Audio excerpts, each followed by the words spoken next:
هاي بنات، ايه الاخبار؟ يا رب تكونوا كلكم بخير. ده 5 يوم ليا في سان بيترسبرغ، وتقريبا انا ما صورتلكوش المدينه الحلوه ديت. اتبسطت فيها جدا، بس الحمد لله على قد ما هي حلوه. الحمد لله حصل حاجات كتير قوي.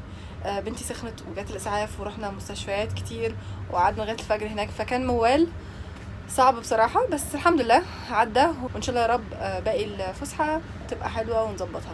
دلوقتي انا مسكت الكاميرا واتحمست جدا بصراحه. انا كنت الفتره دي كلها ما كنتش في المود خالص، ما كنتش بصور اي حاجه، بس دلوقتي انا في الترين اللي هيتحرك من سان بيترسبرغ اللي هيوصل نيجني فولجوغراد، او نيجني، اسمه ايه نيجني ايه؟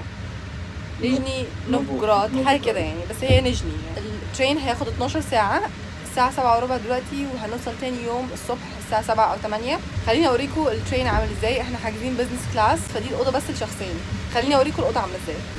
دي الأوضة بتاعتنا كلها. الترين كله عبارة عن هول واي، طرقة كبيرة فيها كذا أوضة. فزي ما أنا قلت لكم الفيرست كلاس بس بياخد سريرين. احنا مركبين الأوضة الأخيرة. هنا الحمام وهناك الكابينة التانية أو العربيات التانية بيبقى فيها مثلا 4 سراير، يعني اللي هي الأوضة العادية بيبقى في سرير فوق وسرير تحت، سرير فوق وسرير تحت. دي الأوضة. طبعا احنا عشان عندنا شنطتين وسترولر، فحطينا الشنطة هنا عشان احنا شنطتنا مكربسينها حاجات، فمش داخلة تحت السرير.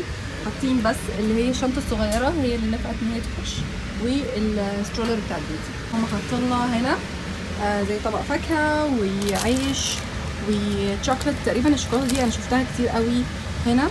حاطين ازازتين ميه، وهنا السرير حاطين لكل سرير مخدتين، وحاطين لحاف.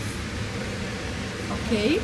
والسرير دوت حاطين برضو بطانيه كده اللي هي بتدفي، وتحتيه ملايه. السرير دوت لو انتوا مثلا لسه مش عايزين تناموا، عايزين تقعدوا، ممكن يبقى كنبه كده، كرسي. ويعني والله حلو، يعني اللي هو مش صغير يعني ولا ان هو واسع قوي، بس انه مقاس مناسب. فوق السرير دوت او الكرسي هنا حاطين 3 ظرف، دول الحاجات دي بتتفتح. هنا حاطين الفوط عشان لو عايزين تروحوا الحمام. وهنا حاطين ظرف عادية وفيها زي كده حاجات هوريها لكم جواها ايه. والتالتة هنا حاطين جواها ولا حاجة بصراحة، بس انا حطيت فيها التيشيرت بتاع بنتي. وحاطين كمان الجرايد بتاعت النهارده، طبعا بالروسي فمش هنفهم ولا اي حاجه، فمالهاش اي لازمه. وهنا تحت السرير حاطين مكان للاضاءه عشان مثلا لو نايمين وعايزين تقروا، فحلو قوي. حاسه ان هو المكان كوزي، ويعني المساحه بالظبط بالملي، بس حلو قوي يعني. لو اديتوا ظهركم للشباك هتلاقوا هنا علاقات. انا علقت الجواكت بتاعتنا، وفي تي في، وده الباب بس انا قافلاه. الباب عباره عن مرايه، وكمان هنا علاقات تانية. وفوق برضو حاطين زي سبيس ستورج. هقطع اوريكم.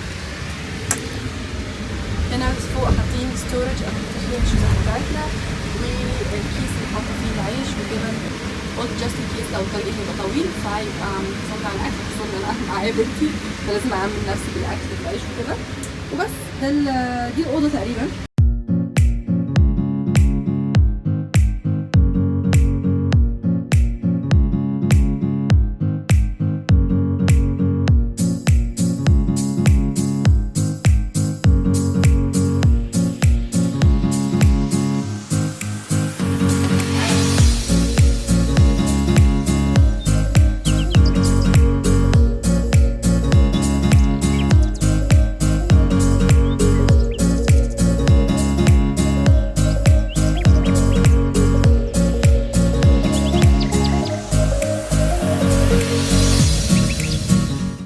لنا فيشه، بس القطر دوت مفيهوش واي فاي. وكمان في ميزه تانية، حاطين لنا ميه سخنه عشان لو احنا جايبين علب نودلز لو جوعنا بالليل ممكن نعمل لنا نودلز. ودي الفيشه اللي بقول لكم عليها، هي هنا تحت الترابيزه، فهتبقى مفيده جدا. اي تشارج تليفون، لابتوب، كله تمام. دي الشنطه اللي حاطينها في الترين، حاطين لنا منها 2. خليني اوريكم جواها ايه.